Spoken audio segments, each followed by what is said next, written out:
ತಪ್ಪಾಗಿ ಯೋಚಿಸುವುದೇ ಜೀವನದ ಸಮಸ್ಯೆ. ಅರ್ಜುನನ ದುಃಖ ಇಲ್ಲಿ ಮುಖ್ಯ ವಿಷಯ. ಯುದ್ಧಕ್ಕಾಗಿ ಬಂಧುಗಳನ್ನೇ ಕೊಲ್ಲಬೇಕಾದ ದುಗುಡ ಹಾಗೂ ಖಿನ್ನತೆ. ಧರ್ಮ ಹಾಳುಗೆಡವಿದ್ದನ್ನು ನೋಡುವುದಕ್ಕಿಂತ ಅವರೆಲ್ಲ ತನ್ನ ಬಂಧುಗಳೇ, ಅವರನ್ನು ಹೇಗೆ ಕೊಲ್ಲುವುದು ಎಂದು ಅರ್ಜುನ ಯೋಚಿಸುತ್ತಿರುತ್ತಾನೆ. ಆದರೆ ಈ ಯೋಚನೆ ತಪ್ಪು. ಧರ್ಮವು ಈ ಭವಬಂಧನಗಳಿಗಿಂತ ಹೆಚ್ಚು. ತಪ್ಪಾಗಿ ಯೋಚಿಸುವುದರಿಂದ ತಪ್ಪಾದ ತೀರ್ಪು ಹೊರಬರುತ್ತದೆ ಎಂಬುದನ್ನು ಶ್ರೀಕೃಷ್ಣ ವಿವರಿಸುತ್ತಾನೆ. ಆದರೆ ಅರ್ಜುನನಿಗೆ ಸಮಾಧಾನವಾಗುವುದಿಲ್ಲ. ಆತ ಗೊಂದಲ ಹಾಗೂ ದುಃಖದಿಂದ ಕುಳಿತುಕೊಳ್ಳುತ್ತಾನೆ. ಅಧ್ಯಾಯ 2. ಸರಿಯಾದ ಜ್ಞಾನವೇ ಎಲ್ಲ ಸಮಸ್ಯೆಗಳಿಗೆ ಅಂತಿಮ ಪರಿಹಾರ. ಕೃಷ್ಣನು ಅರ್ಜುನನಿಗೆ ಅವನ ಎಲ್ಲ ದುಃಖ ದುಮ್ಮಾನ ಸಮಸ್ಯೆಗಳಿಗೆ ಅಜ್ಞಾನವೇ ಕಾರಣ ಎಂಬುದನ್ನು ತಿಳಿಸುತ್ತಾನೆ. ಭೀಷ್ಮನಿಂದ ಹಿಡಿದು ಯಾರೊಬ್ಬರ ಆತ್ಮಗಳನ್ನು ನಾಶಪಡಿಸಲಾಗುವುದಿಲ್ಲ. ಹಾಗಾಗಿ ಅವರೆಲ್ಲ ಶಾಶ್ವತವಾಗಿರುತ್ತಾರೆ. ಯುದ್ಧವನ್ನು ದೂರವಿಡುವುದರಿಂದ ನಿನ್ನ ಧರ್ಮವನ್ನೇ ದೂರವಿಟ್ಟಂತಾಗುತ್ತದೆ. ಅದು ಪಾಪ ಕಾರ್ಯ. ಹೋರಾಡದಿದ್ದರೆ ಆತನೊಬ್ಬ ಹೇಡಿ ಎನಿಸಿಕೊಳ್ಳುತ್ತಾನೆ ಎಂದು ಎಚ್ಚರಿಸುತ್ತಾನೆ ಕೃಷ್ಣ. ಅಧ್ಯಾಯ 3. ಅಭಿವೃದ್ಧಿ ಹಾಗೂ ಬೆಳವಣಿಗೆಗೆ ನಿಸ್ವಾರ್ಥ ಒಂದೇ ದಾರಿ. ಕೃಷ್ಣ ಇಲ್ಲಿ ನಿಸ್ವಾರ್ಥ ಸೇವೆಯಿಂದ ಕರ್ಮಯೋಗದ ಕುರಿತು ಮಾತನಾಡುತ್ತಾನೆ. ಕರ್ಮಯೋಗಿಯ ಧರ್ಮದ ಆಧ್ಯಾತ್ಮಕ್ಕೆ ಬೆಲೆ ಕೊಟ್ಟು ತನ್ನೆಲ್ಲ ಕೆಲಸಗಳನ್ನು ದೇವರಿಗೆ ಸಮರ್ಪಿಸುತ್ತಾನೆ. ಫಲಿತಾಂಶದ ಬಗ್ಗೆ ಯೋಚಿಸದೆ ತನ್ನ ಪಾಡಿಗೆ ತಾನು ಶಾಂತ ಚಿತ್ತದಿಂದ ಕೆಲಸ ಮಾಡಿಕೊಂಡು ಹೋಗುತ್ತಾನೆ. ನಮ್ಮ ಆಸೆ, ಸಿಟ್ಟು, ಅತಿಯಾದ ಪ್ರೀತಿಯೇ ನಮ್ಮ ನಿಜವಾದ ಶತ್ರುಗಳು.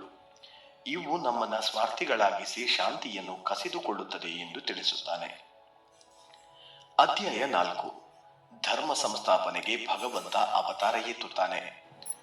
ಧರ್ಮಕ್ಕೆ ಹಾನಿಯಾದಾಗ ಭಗವಂತನು ಸಜ್ಜನರನ್ನ ಕಾಪಾಡಿ ದುರ್ಜನರನ್ನ ನಾಶ ಮಾಡಲು ಪ್ರತಿ ಯುಗದಲ್ಲಿ ಭೂಮಿಯಲ್ಲಿ ಅವತರಿಸುತ್ತಾನೆ ಎಂದು ಕೃಷ್ಣ ವಿವರಿಸುತ್ತಾನೆ.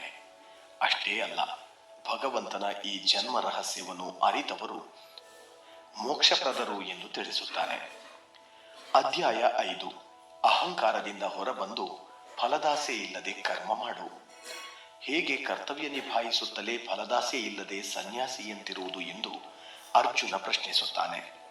ಇದಕ್ಕೆ ಕೃಷ್ಣನು, ನಿಜವಾದ ಕರ್ಮಯೋಗಿಯು ಫಲಿತಾಂಶದ ಬಗ್ಗೆ ಯೋಚಿಸದೆ ಫಲವನ್ನು ದೇವರಿಗೆ ಬಿಟ್ಟು ತಾನು ಕರ್ತವ್ಯ ನಿಭಾಯಿಸುತ್ತಾನೆ. ಈ ಮನಸ್ಥಿತಿಯಿಂದಾಗಿ ಆತ ಸ್ವಯಂ ನಿಯಂತ್ರಣ ಸಾಧಿಸಿ ಅಹಂಕಾರದಿಂದ ಹೊರಬರಬಲ್ಲ ಎಂದು ಹೇಳುತ್ತಾನೆ. ಅಧ್ಯಾಯ 6. ಧ್ಯಾನ ಸಾಧಕನಿಗೆ ಕರ್ಮ ಸಾಧನೆ ಸಾಧ್ಯ. ಧ್ಯಾನದ ಕುರಿತು ಇಲ್ಲಿ ಕೃಷ್ಣ ಹೇಳುತ್ತಾನೆ. ಧ್ಯಾನವನ್ನು ಅಭ್ಯಾಸ ಮಾಡುವವನು ಏಕಾಂಗಿಯಾಗಿ ದೇಹವನ್ನು, ಮನಸ್ಸನ್ನು ಬಿಗಿ ಹಿಡಿದು ಮನಸ್ಸನ್ನು ಪರಮಾತ್ಮನಲ್ಲಿ ಕೂಡಿಸಿಕೊಂಡಿರಬೇಕು. ಪ್ರಯತ್ನದಿಂದಲೇ ಇಂದ್ರಿಯಗಳನ್ನು, ಮನಸ್ಸನ್ನು ಗೆಲ್ಲಬೇಕು ಎನ್ನುತ್ತಾನೆ. ಅಧ್ಯಾಯ 7. ನೀನಾರು ಎಂದು ತಿಳಿದುಕೋ. ಧ್ಯಾನ ಮಾಡುತ್ತಿರುವುದರಿಂದ ನಿನಗೆ ನೀನು ಯಾರೆಂಬುದು ಅರಿವಾಗಬೇಕು.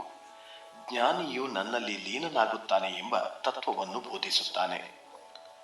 ಅಧ್ಯಾಯ 8. ಪ್ರಯತ್ನ ಬಿಡಬೇಡ. ದೇವರ ಧ್ಯಾನದಲ್ಲಿ ಪ್ರಾಮಾಣಿಕವಾಗಿ ತೊಡಗಿರುವವನಿಗೆ ದೇವರು ಸಿಕ್ಕೇ ಸಿಗುತ್ತಾನೆ. ಪ್ರಯತ್ನ ಬಿಡಕೂಡದು ಎಂದು ಹೇಳುತ್ತಾನೆ. ಅಧ್ಯಾಯ 9. ದೇವರ ಧ್ಯಾನದಿಂದ ನನ್ನ ಸೇರಬಹುದು.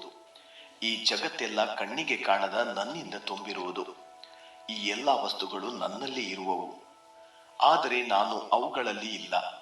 ಯಾವ ಜನರು ತಮ್ಮ ಆತ್ಮವೆಂದು ನನ್ನನ್ನು ಧ್ಯಾನ ಮಾಡುತ್ತಾರೋ ನಾನು ಅವರ ಯೋಗಕ್ಷೇಮದ ಹೊರೆಯನ್ನು ಹೊರುತ್ತೇನೆ ಎನ್ನುತ್ತಾನೆ. ಅಧ್ಯಾಯ 10. ಕರ್ಮಕ್ಕೆ ತಕ್ಕ ಫಲಪ್ರಾಪ್ತಿ. ಭೂಮಿಯ ಪ್ರತಿಯೊಂದು ಚರಾಚರಗಳಲ್ಲೂ ನಾನಿದ್ದೇನೆ. ನಿನ್ನ ಸುತ್ತಲ ಬದುಕು ಸಂಪೂರ್ಣ ಪವಾಡಗಳಿಂದಲೇ ತುಂಬಿದೆ. ಅವುಗಳನ್ನು ಕಂಡು ಖುಷಿಪಡು. ಜಗತ್ತಿನಲ್ಲಿ ದೇವರಿರುವುದಲ್ಲ, ದೇವರೊಳಗೆ ಸಂಪೂರ್ಣ ಜಗತ್ತಿದೆ. ನಿನ್ನ ಕರ್ಮಕ್ಕೆ ತಕ್ಕ ಫಲವನ್ನು ನಾನು ನೀಡಿಯೇ ತೀರುತ್ತೇನೆ. ಅಧ್ಯಾಯ 11. ವಿಶ್ವರೂಪ ದರ್ಶನ. ಈಶ್ವರತ್ವದ ರೂಪವನ್ನು ನೋಡುವ ಆಸೆಯನ್ನು ಅರ್ಜುನ ವ್ಯಕ್ತಪಡಿಸುತ್ತಾನೆ. ಇದರಿಂದ ಕೃಷ್ಣನು ತನ್ನ ಆದಿ ಅಂತ್ಯವಿಲ್ಲದ ಪ್ರಕಾಶಮಾನವಾದ ವಿಶ್ವರೂಪ ದರ್ಶನ ಮಾಡಿಸುತ್ತಾನೆ.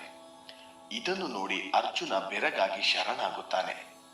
ಸತ್ಯವನ್ನು ಅರಿಯದೇ ಇದ್ದುದಕ್ಕೆ ಕ್ಷಮೆಯನ್ನು ಯಾಚಿಸುತ್ತಾನೆ. ಅಧ್ಯಾಯ 12.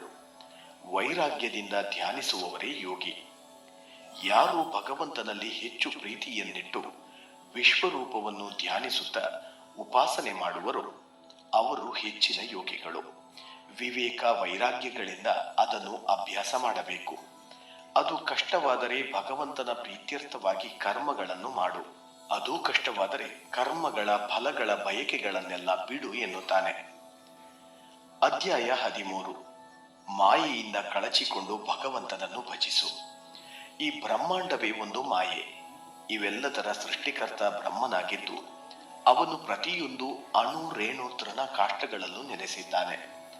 ನಿನ್ನೊಳಗೂ ಆತ ಇರುವುದನ್ನು ಅರ್ಥ ಮಾಡಿಕೊಂಡು ಮಾಯೆಯಿಂದ ಕಳಚಿಕೊಂಡು ಭಕ್ತಿಯಿಂದ ಜೀವಿಸು ಎಂದು ಕೃಷ್ಣ ವಿವರಿಸುತ್ತಾನೆ.